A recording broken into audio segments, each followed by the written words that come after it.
اور اس کے جو نظریات ہیں وہ کوئی اتنے زیادہ پختہ علمی نہیں ہیں، بلکہ اس کو جو اوپر چڑھایا گیا ہے وہ آپ یوں کہہ لیں کہ ٹی وی ٹیلی ویژن کے ذریعے یا میڈیا کے ذریعے جو ہے وہ اوپر لے کر آئے ہیں، والا اگر علمی حیثیت دیکھی جائے تو اس کے اندر کوئی اتنا بڑی کوئی چیز نظر نہیں آتی ہے، تو لہٰذا وہ ایوائڈ کرتے تھے رچرڈ ڈاکنز کے اوپر گفتگو کرنے سے۔ وہ دوسرے جو ان کی نظر میں ماہر افراد شمار ہوتے تھے علمی طور پر، تو وہ ان کے سوالات کو پیش کرتے تھے اور جواب طلب کرتے تھے آ کر۔ بھارت کتاب پڑھنے کا بھی جب اتفاق ہوا، دا گاڈ ڈیلیوژن کو، چونکہ اس کی شہرت بہت زیادہ، آفاقی اس کو کیا گیا، اس کو مختلف زبانوں کے اندر ترجمہ کیا گیا، اس کو ویب سائٹس کے اوپر جو ہے وہ فری میں جو ہے وہ ڈاؤن لوڈ کے قابل بنایا گیا۔ تقریباً آپ یوں کہہ لیں کہ زندہ جتنی بھی زبانیں اس وقت موجود ہیں اس میں یہ کتاب اویلیبل ہے۔ جب مطالعے کا موقع ملا تو معلوم ہوا کہ جو افراد ہمیں یہ کہتے تھے کہ رچرڈ ڈاکنز جو ہے کوئی بہت بڑی علمی شخصیت نہیں ہے، خصوصاً الہیاتی بحثوں کے اندر، تو یقین ہو گیا کہ جو باتیں وہ کر رہے تھے وہ بالکل واقع کے مطابق تھیں، کہ رچرڈ ڈاکنز جو ہے وہ کسی بھی اعتبار سے اپنی اس کتاب کے اندر، اور اس کے علاوہ بھی جو اس نے الہیاتی نظریات کو بیان کیا ہے اپنی کتابوں کے اندر، بالکل ایک طفل مکتب بھی محسوس نہیں ہوتا، کہ ابتدائیات جو دین کی ہوتی ہیں، ان کے جو کنسپٹس موجود ہیں مختلف ادیان کے اندر، اس سے بھی ہمیں یہ نابلد نظر آیا ہے، جہالت اس کی نظر آئی ہے، کہ انشاءاللہ کوشش ہے کہ ان سیشنز کے اندر جو ہے وہ اس جہالتوں کو جو ہے اس کے اندر جو ہے وہ واضح کیا جائے۔ تو میں اگر دیکھوں رچرڈ ڈاکنز کے روش کے حوالے سے، میتھڈولوجی کے حوالے سے اس کی، تو آپ دیکھ لیں کہ داستانیں بعض اوقات اپنی کتاب کے اندر ذکر کرتا ہے، واقعات جو ہے وہ ذکر کرتا ہے، تاکہ اب چونکہ رچرڈ ڈاکنز جو ہے وہ ایک ادیب انسان بھی ہے انگلش کے اندر، اور اس دا گاڈ ڈیلیوژن کو میرے خیال میں اس ادیبانہ روش کے اوپر جو ہے کچھ انعامات بھی ملے ہیں، تو لہٰذا اس کو پتہ ہے کہ مخاطب کے ذہن کو کس طریقے سے اپنی طرف جو ہے وہ توجہ دلانی ہے۔ تو آپ ابتدائی کتاب کو ہی اٹھا کے دیکھ لیں تو آپ کو وہاں نظر آئے گا کہ ایک داستان سے ہی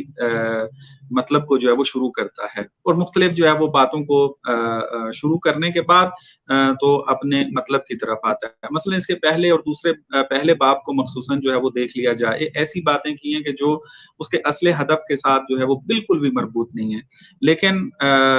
یہ بات اس نے کیوں کی ہے؟ چونکہ وہ جانتا ہے کہ پہلے اس قسم کی داستانیں کہ جو معمولاً معاشرے میں اس کو نظر آئی ہیں